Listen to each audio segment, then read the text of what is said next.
Howdy folks, welcome back to the old wood shop. Coming to you again today from world headquarters, located in the lower level of the complex here on the wood shop campus. And we're into a project that I thought was kind of interesting, and it's a result of a request by a good friend, Saralyn Morris. Now, regular viewers of this channel understand and know that our business philosophy is we don't sell anything, we don't take orders, and we lose money on every sale. If it wasn't for the volume of work we do, we would go under. So anyway, Saralyn had this project in mind where she wanted 7 risers that would vary by a 1/2 inch each, and she didn't want any of them to be more than 6.5 inches, and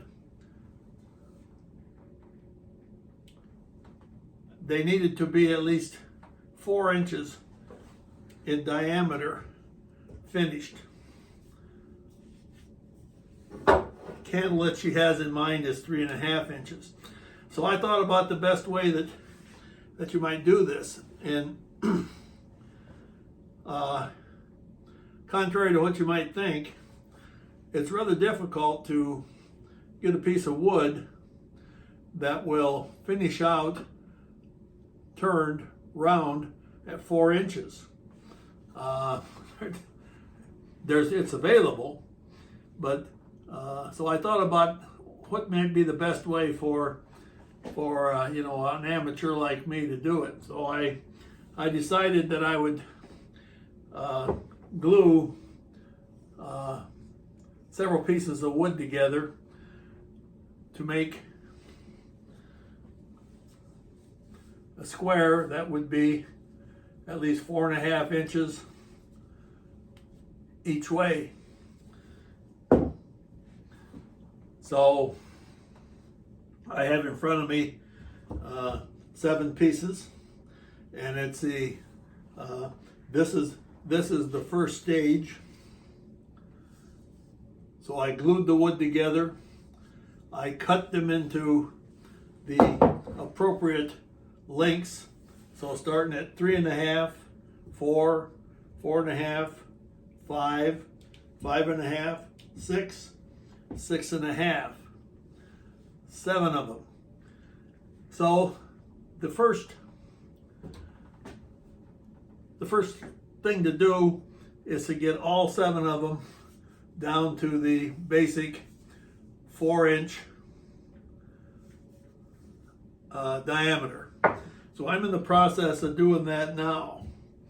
However, I wasn't quite sure what kind of outside profile that I wanted. So I kept enough wood to make a practice piece. So this is the practice piece. 4 inches, 4 inches here. This happens to be 5 inches in height. So what I'm proposing to do is to take all of these and make them look like this. Where does that happen? Well, right here, I'm going to show you. This is where the magic happens. This is the wood lathe, and you can see the square piece mounted in the lathe, and we will turn that, spin that around, and carve off the corners. Carve these off until we have a circle that looks like this. Once we get all of them looking like this, we'll start making this part of it. So we had a guest here this weekend, Evelyn's daughter, Barb, and she thought it would be interesting for people to see what steps are involved in producing something that is seemingly quite simple, a riser for candles.